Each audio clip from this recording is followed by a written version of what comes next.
నమస్కారం TCN news కి స్వాగతం. ముందుగా ముఖ్యాంశాలు. పశ్చిమ గోదావరి జిల్లాలో గంజాయి ఇతర మత్తు పదార్థాలను వినియోగించకుండా చర్యలు తీసుకోవాలి. భీమవరంలో ఎక్సైజ్ శాఖ అధికారులను ఆదేశించిన జిల్లా కలెక్టర్ నాగరాణి. సీఎం చంద్రబాబు చేపట్టిన విద్యుత్ సంస్కరణలకు చేకూరుతున్న మంచి ఫలితాలు అసెంబ్లీ సమావేశాల్లో పేర్కొన్న తణుకు ఎమ్మెల్యే ఆర్మిల్లి. తణుకులో ఘనంగా సంఘ సంస్కర్త తాపి ధర్మారావు జయంతి వేడుకలు.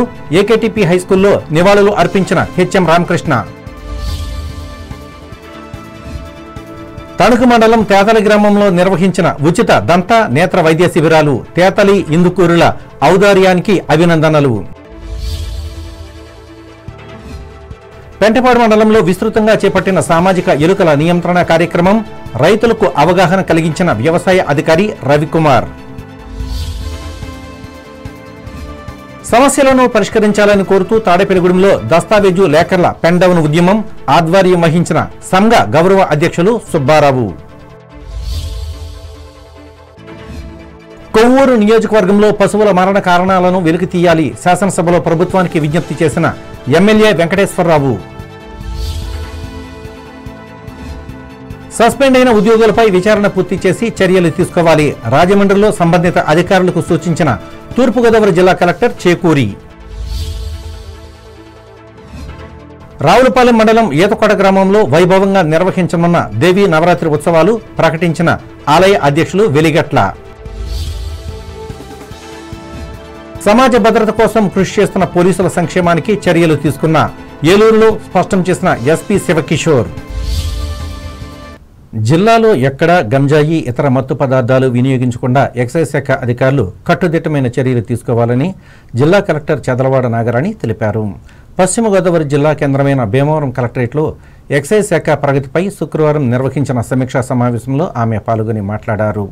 ఈ దుకాణాల వద్ద సింగిల్ యూజ్డ్ ప్లాస్టిక్ వినియోగాన్ని, వాటర్ ప్యాకెట్లను 100% నిషేధించాలన్నారు. జిల్లాలో ఎక్కడా కూడా అనధికార ప్రదేశాల్లో లిక్కర్ వినియోగం లేకుండా కట్టుదిట్టమైన చర్యలు తీసుకోవాలన్నారు. జిల్లాలో సుంకం చెల్లించని మద్యం సరఫరాపై 10 కేసులను నమోదు చేయడం జరిగిందని వెల్లడించారు. ఈ కార్యక్రమంలో జిల్లా ఎక్సైజ్ అండ్ ప్రొబిషన్ అధికారి KV Nagaprabhukumar, assistant excise superintendent RV Prasad Reddy, Ajay Kumar, circle ఇన్స్పెక్టర్లు కె కళ్యాణ్ చక్రవర్తి, ఎస్ఐ బలరామరాజులు పాల్గొన్నారు.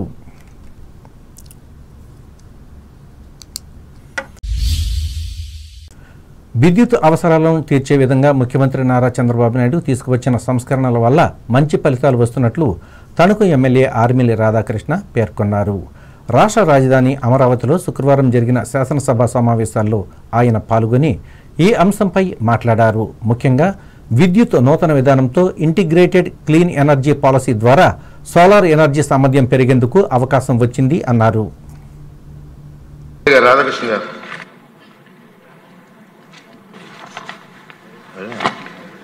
ధన్యవాదాలు అధ్యక్ష. ఈరోజు ముఖ్యంగా మనకి ఆంధ్రప్రదేశ్ రాష్ట్రంలో విద్యుత్ సంస్కరణలు తీసుకురావడంలో మన గౌరవ ముఖ్యమంత్రి శ్రీ నారా చంద్రబాబు నాయుడు గారు అనేక సంస్కరణలు తీసుకొచ్చి రాష్ట్రంలో గతంలో ముఖ్యమంత్రిగా చేసినప్పుడు విద్యుత్ లోటు లేకుండా చేయడం జరిగింది. అదేవిధంగా ఈరోజు కొత్త నూతన పాలసీ ద్వారా ఇంటిగ్రేటెడ్ క్లీన్ ఎనర్జీ పాలసీ 2024 ద్వారా ఈరోజు సోలార్ ఎనర్జీని కూడా కెపాసిటీని పెంచే విధంగా రాష్ట్రంలో ఉత్పత్తి అవుతున్నటువంటి విద్యుత్ సామర్థ్యంలో 50% 2030 కల్లా ఈ సోలార్ ఎనర్జీ, గ్రీన్ ఎనర్జీ ఉండే విధంగా ప్రభుత్వం చర్యలు తీసుకోవడం చాలా సంతోషం అధ్యక్ష. అదేవిధంగా 10 లక్షల కోట్ల పెట్టుబడులతో 7.5 లక్షల ఉద్యోగాలు కూడా కల్పించాలనే ధ్యేయంతో ఈ పాలసీని తీసుకురావడం అందరూ కూడా హర్షిస్తున్నారు అధ్యక్ష. ముఖ్యంగా ఈ పాలసీలో కొన్ని ఇండస్ట్రీ ఎక్స్పర్ట్స్ కొన్ని కన్సర్న్స్ రేజ్ చేయడంలో ముఖ్యంగా దానికి సంబంధించి గ్రీన్ ఎనర్జీ ఓపెన్ యాక్సెస్ రెగ్యులేషన్కి సంబంధించి time of day and real time settlement mechanism మీద కొంతమంది పెట్టుబడులు ఎవరైతే పెట్టడానికి ఆలోచన చేస్తున్నారో వాళ్ళకు కొన్ని అభ్యంతరాలు వ్యక్తం చేస్తున్నారు అధ్యక్ష. ఇందులో ముఖ్యంగా ఈ ఎనర్జీ బ్యాంకింగ్లో రెస్ట్రిక్టివ్గా ఉండటం కానీ, అదేవిధంగా రియల్ టైం వలన మిస్ మ్యాచ్ జనరేషన్లో కానీ కన్జంప్షన్లో కానీ మిస్ మ్యాచ్ రావటం కానీ, అలాగే imposition of peak hour consumption మీద కానీ కొన్ని అభ్యంతరాలు వ్యక్తమవుతున్నాయి అధ్యక్ష. దీనివలన వారు పెట్టుబడులకి ఫైనాన్షియల్ వైబిలిటీకి రావడానికి కొన్ని ఇబ్బందులు ఉంటాయనేది వారి అభ్యంతరాలు అధ్యక్ష. దీని మీద ఇవన్నీ కూడా పరిగణలోకి తీసుకుని ఇండస్ట్రీకి ఉపయోగపడే విధంగా ఈ పాలసీలో ఏదైనా అమెండ్మెంట్స్ చేసుకోవాలనుకుంటే ప్రభుత్వం కూడా దీన్ని పెరుగులోకి తీసుకోవాలని మీ ద్వారా మంత్రి గారికి తెలియజేసుకుంటున్నాను అధ్యక్ష. ధన్యవాదాలు. విశిష్ట కథా రచయిత సంఘ సంస్కర్త తాపి ధర్మారావు జయంతిని తణుకులో శుక్రవారం నిర్వహించారు. ఈ సందర్భంగా టీసీఎన్ ప్రత్యేక కథనం అందిస్తోంది. సనాతన భావాలతో రచనలు సాగుతున్న కాలంలో తాపి ధర్మారావు అభ్యుదయ భావాలతో అందరినీ ఆలోచింపచేసే రచనలు చేసి పేరొందారు. ముఖ్యంగా సమాజాన్ని పట్టిపీడిస్తున్న మూఢనమ్మకాలను పాలద్రోలేందుకు తన కలంతో గళం విప్పారు. ఇందులో భాగంగా దేవాలయాల మీద బూతు బొమ్మలెందుకు, పెళ్లి, దాని పొరపత్రాలు, ఇనుప కచ్చడాలు, పాతపాళి, కొత్తపాళి, ఆల్ ఇండియా అడుగు తినేవాళ్ల మహాసభ అనే రచనలు చేసి ప్రజలను చైతన్యపరిచారు. ప్రజలు గాఢంగా నమ్ముతున్న అర్థం పర్థం లేని అనేక అంశాల వెనుక ఉన్న అశాస్త్రీయ విషయాలను తన రచనల ద్వారా బట్టబయలు చేసి ఆదర్శ కవిగా మన్ననలు అందుకున్నారు. తాపి ధర్మారావు 1887 సెప్టెంబర్ 19వ తేదీన ఒడిశాలో గంజాం జిల్లా బరంపురంలో జన్మించారు. శ్రీకాకుళంలో విద్యాభ్యాసం పూర్తి చేసి సాహితీ రచనల ద్వారా ప్రజలకు చేరువయ్యేందుకు పత్రికా రంగాన్ని ఎంచుకున్నారు. దాంతో 1930లో సమదర్శిని పత్రికకు ఎడిటర్ అయ్యి రాణించారు. కేంద్ర ప్రభుత్వం 1971లో ఆయన అందించిన సేవలకు గాను కేంద్ర సాహిత్య అకాడమీ పురస్కారం ఇచ్చి గౌరవించింది. ఈ సందర్భంగా ఆంధ్రకేసరి టంగుటూరి ప్రకాశం పంతులు జిల్లా పరిషత్ ఉన్నత పాఠశాలలో నిర్వహించిన జయంతి సభలో ప్రధాన ఉపాధ్యాయులు తాళాబొతుల రామకృష్ణ పాల్గొని మాట్లాడారు.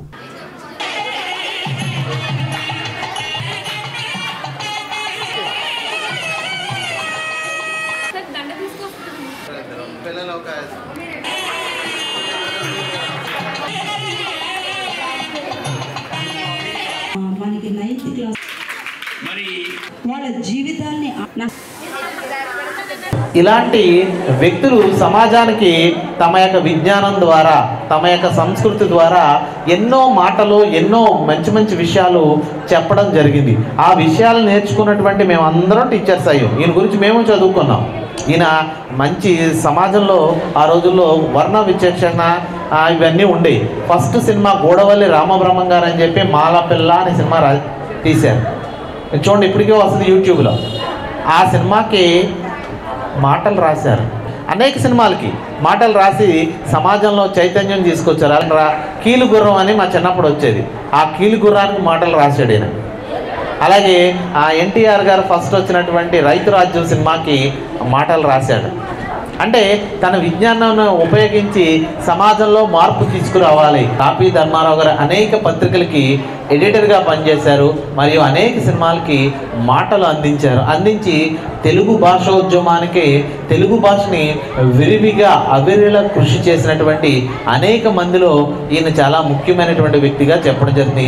ఈ కార్యక్రమంలో తెలుగు భాష ఉపాధ్యాయుని జి హేమలతతో పాటు ఉపాధ్యాయులు D Mangatayaru, T Vijayakumar, P Sridevi, VVL Krishnakumari, SK Razia, CH నాగమణులు పాల్గొన్నారు. తణుకు మండలం తేతలి సీతారామస్వామి ఆలయ ధర్మకర్తలు తేతలి సీతారామ సుబ్రహ్మణ్యం, ఇందుకూరి సత్యనారాయణరాజుల ఆర్థిక సహకారంతో శుక్రవారం ఉచిత వైద్య శిబిరాలను ఏర్పాటు చేసి ప్రజలకు సేవలు అందించారు. ఇందులో భాగంగా భీమవరం విష్ణు దంత వైద్య కళాశాల సహకారంతో ఉచిత దంత వైద్య శిబిరం, వేమగిరి పరమహంస యోగానంద నేత్రాలయం తోడ్పాటుతో ఉచిత కంటి వైద్య సేవా శిబిరంలను వేరువేరుగా ఆలయ ప్రాంగణంలో నిర్వహించి 315 మందిని వైద్య బృందం పరీక్షించి సూచనలు, సలహాలు ఇచ్చారు. వీరిలో 15 మందికి నేత్ర శస్త్రచికిత్సలు చేసేందుకు వేమగిరి ఆసుపత్రికి తీసుకువెళ్లారు. మానవతా దృక్పథంతో చేపట్టిన ఈ ఆరోగ్య సంక్షేమ సేవా శిబిరాలకు గ్రామంతో పాటు పరిసర ప్రాంత ప్రజలు విచ్చేసి వైద్య సేవలు అందుకున్నారు. ఈ సందర్భంగా సొంత డబ్బుతో వైద్యం చేయించిన సుబ్రహ్మణ్యం, సత్యనారాయణరాజులను గ్రామస్తులు అభినందించారు. ఈ కార్యక్రమంలో గ్రామ మాజీ సర్పంచ్ కోట నాగేశ్వరరావు, కార్యకర్తలు పాల్గొన్నారు.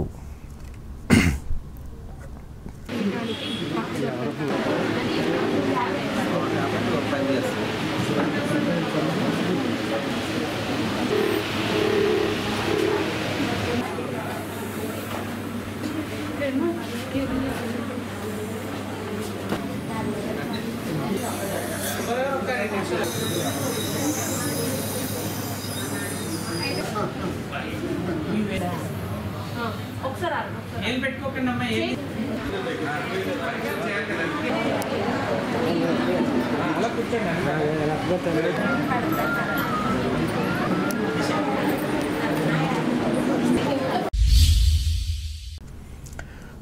రాజ్యాంగ నిర్మాత డాక్టర్ బిఆర్ అంబేద్కర్ స్వయంగా స్థాపించిన సమతా సైనిక దళ కార్యకలాపాలను పెంచి ఈ సంస్థను అభివృద్ధి చేసేందుకు కృషి చేస్తున్నట్లు డాక్టర్ మల్లిపూడి జగజ్జీవన్ రామ్ తెలిపారు.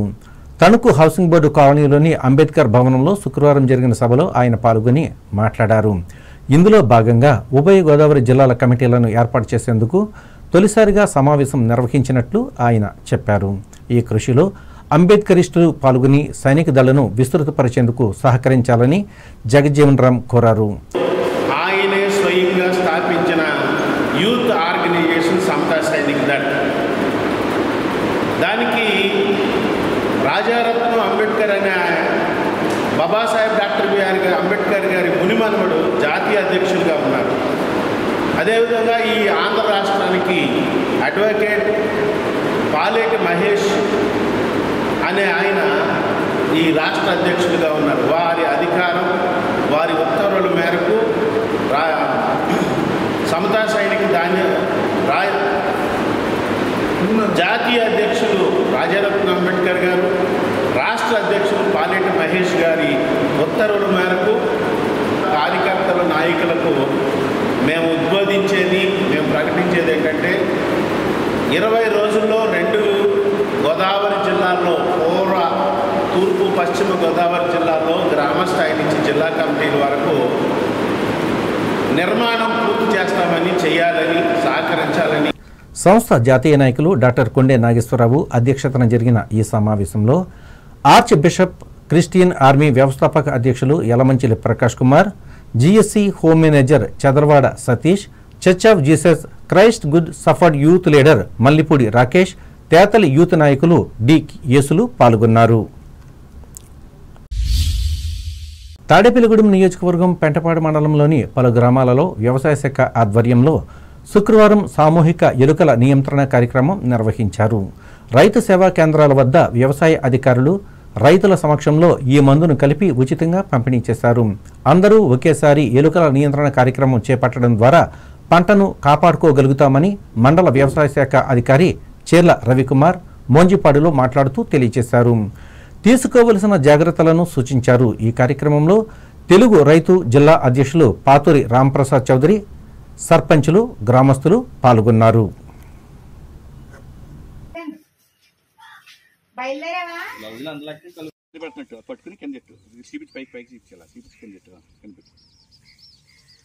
కాదు, ఊర్లో ఉన్న ఖాళీ దిమ్మల మీద దెబ్బలు కూడా పెట్టుకున్నట్టయితే కనుక చాలా చక్కగా పనిచేస్తుంది. అలాగే ఈ కొన్ని ప్యాకెట్లు కూడా ఇక్కడ ఉంచడం జరుగుతుంది. ఒక ప్యాకెట్ వచ్చి 5 కేజీల నూకల్లో కలుపుతారు. ఇంకోటి చెయ్యి తగలకూడదు. మన చెయ్యి తగిలితే కనుక మన వాసన తగ్గిట్టేస్తుంది. చెయ్యి తగలకుండా ఏదో గ్లౌజ్ లాంటిదో లేకపోతే ప్లాస్టిక్ సంచి లాంటిదో తొడుకుని కలుపుతుంది. ఒక 100 ml నూనె, 5 కేజీల నూకలకి ఒక ప్యాకెట్ ముందు నూనె కలుపుకుంటే నూనెకి మనం వేసిన మందు అతుక్కుంటుంది కాబట్టి అది తిన్న తర్వాత ఎలక దానికి ఒక 12 గంటల్లో చనిపోవడం జరుగుతుంది. అయితే అందరూ కూడా ఇక్కడ ఉన్న వాళ్ళందరూ కూడా ఇక్కడే ఉంటుంది మందు. కరెక్ట్ అండి.